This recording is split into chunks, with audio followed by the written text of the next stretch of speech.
The thought of reincarnation terrifies some people and pleases others.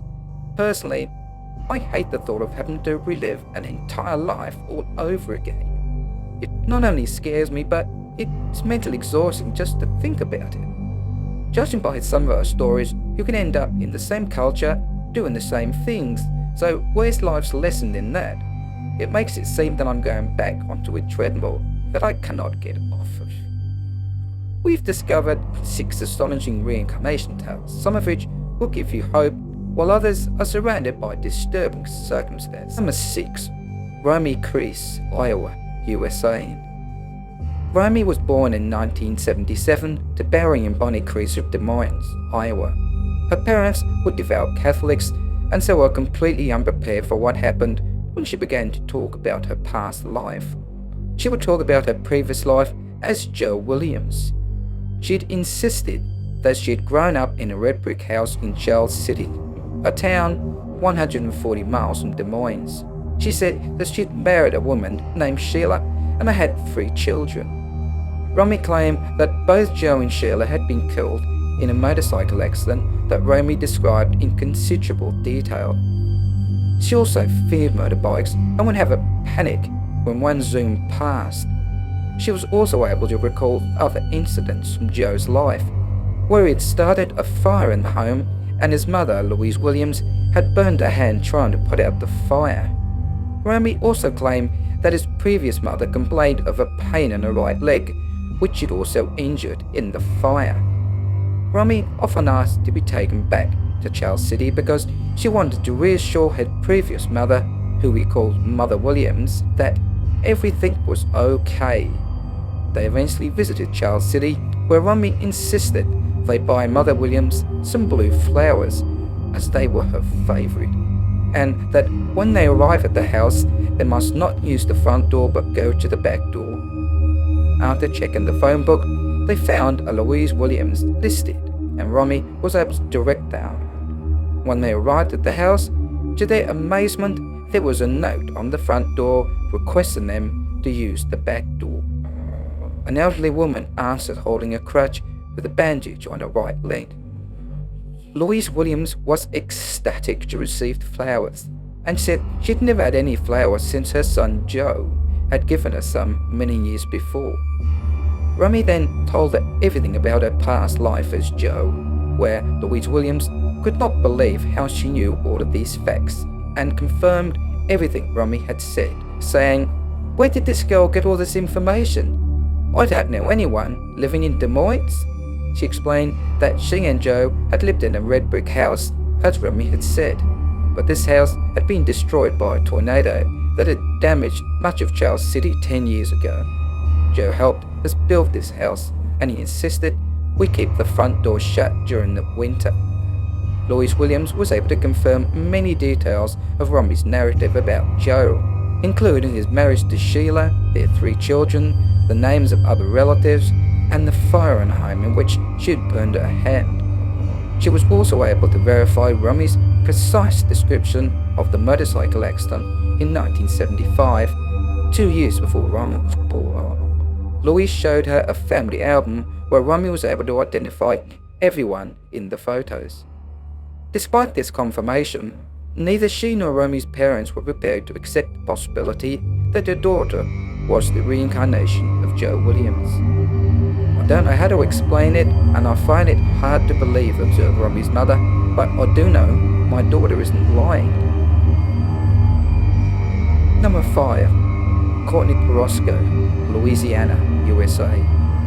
When Courtney was 3 years old, she was sitting at the table, scribbling on some paper, and casually said to her mother, "I miss my Grandma Alice so much."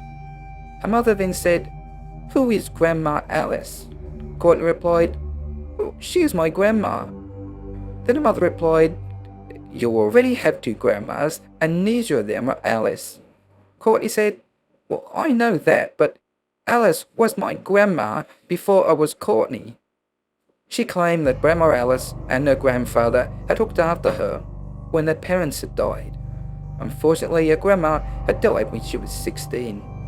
Her mother then said, "Well, I'm glad you're with me now," whereas Courtney replied, But yes, I know that you love me, and that is why Grandma Alice had recommended you for me as my new parents on Earth.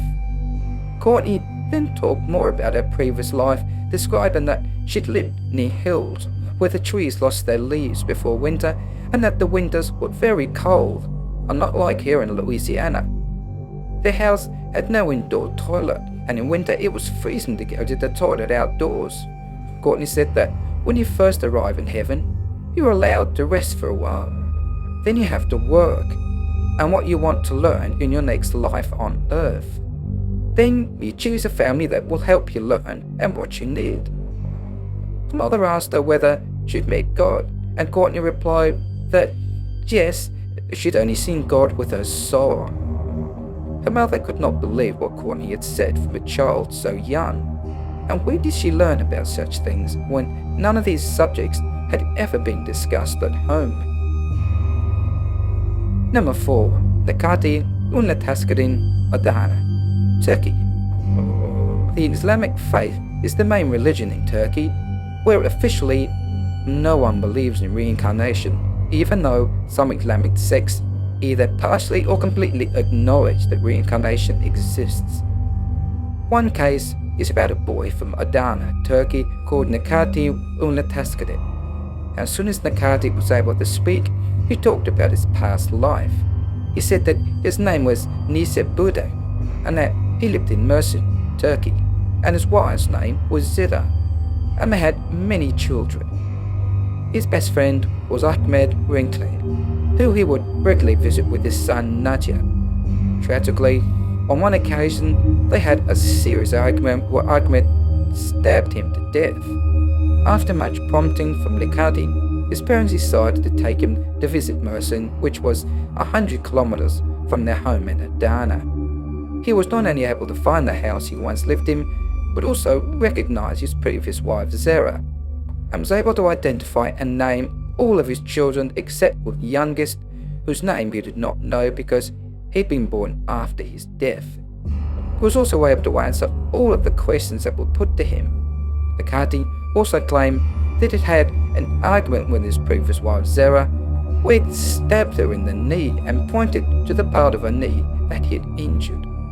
When Zara lifted her skirt, it revealed a light scar on the exact spot that he had pointed to. It was also confirmed that Nikib's friend Ahmed had indeed stabbed him to death, where Nakati now had birthmarks where he had been stabbed in the previous life. Number 3. William George Jr., Alaska, USA. In 1949, William George Sr.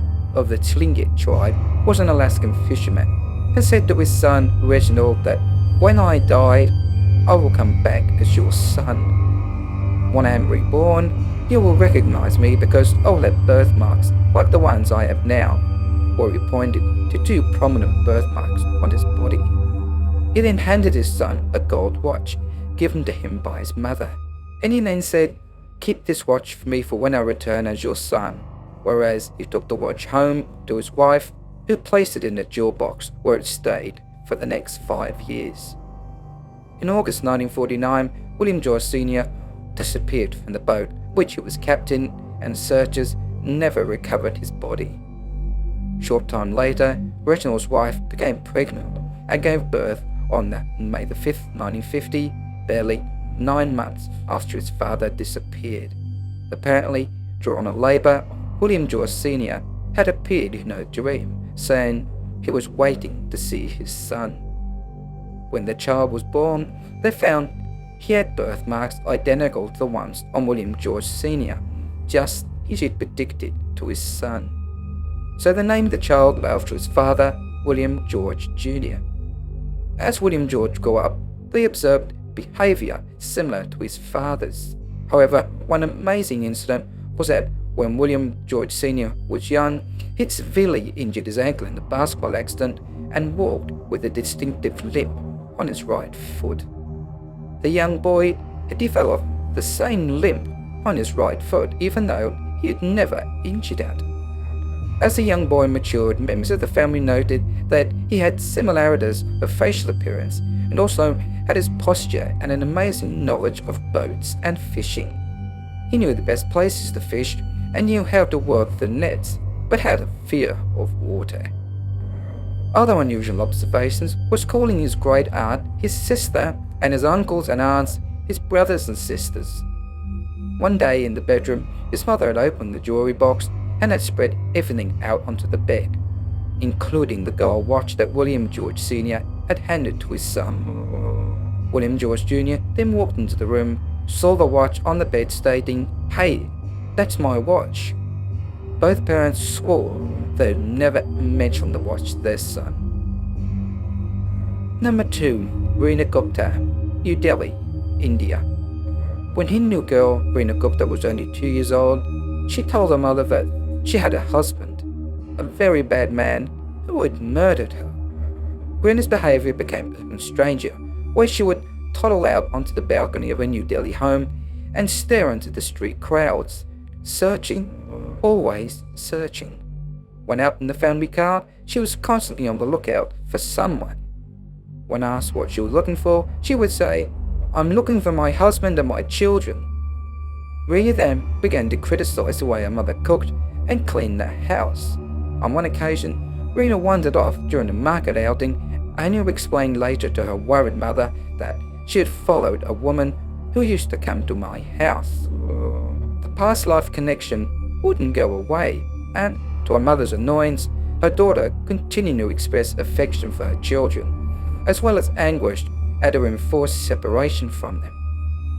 One day, a woman called Vijendra Kaur, a teaching colleague of Reena's mother, had heard about a Sikh family in another part of the city whose story appeared to match Reena's.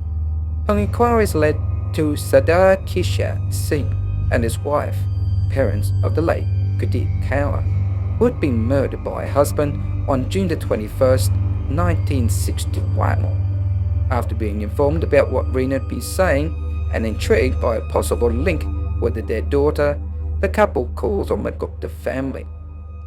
At the time of their visit, Reena was asleep, but on waking, she looked up at the Singhs and her face lit up with smiles and she said, "They are my mother and father." The next day, the Singhs brought Swarna, Gurdeep's younger sister, to see Reena, who immediately called her by a nickname Sano. Later, Reena visited Kishore Singh's home, where she recognized photographs. Her previous husband, Sajit Singh, the killer of Gurdeep, heard of Reena's claims and decided to pay the family a visit himself. Reena, however, had no wish to see him. "He will kill me again," she said.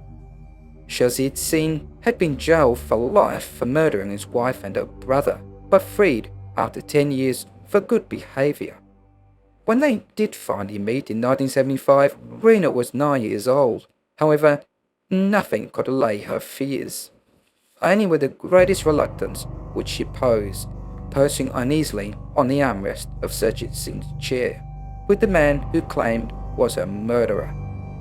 When Sajit Singh tried to put his arm around her, she tore herself away.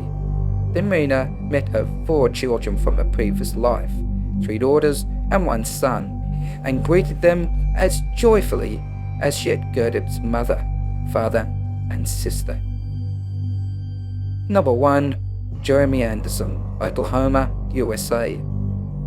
A 2-year-old boy from Wacomas, Oklahoma, called Jeremy Anderson, insisted he was Jimmy and not Jeremy. Jeremy was the son of Nancy and Ron Anderson. About 100 miles from there, at a cemetery in Toccoa, there is a tombstone with the engraved name James L. Hauser, born on August 22, 1952, and died on August 12, 1967. Jeremy Anderson claimed he had been that teenager in a previous life. Jimmy Hauser was raised by his aunt in Toccoa and was killed in a traffic accident on a hot August night in 1967. He was 15 years old. One day in 1980, when Jeremy was only 5 years old, he was leafing through a picture book with his grandmother when he spotted a Ford wagon. A man said to his grandmother, "Hey, "That's the wagon that hit me." He then said that he'd been killed and was angry with the man who drove the wagon. One day, he was talking to his grandfather, who was lying in bed with a bad back.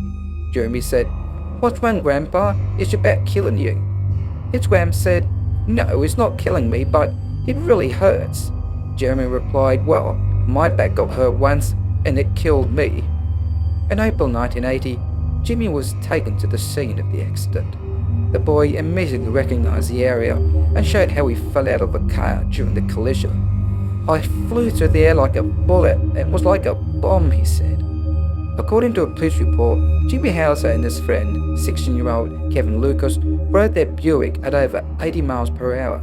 It was claimed that they'd collided the intersection with an old Ford wagon. Their car flew several dozen meters away. Kevin Lucas was seriously injured. Jimmy died at the scene of the accident.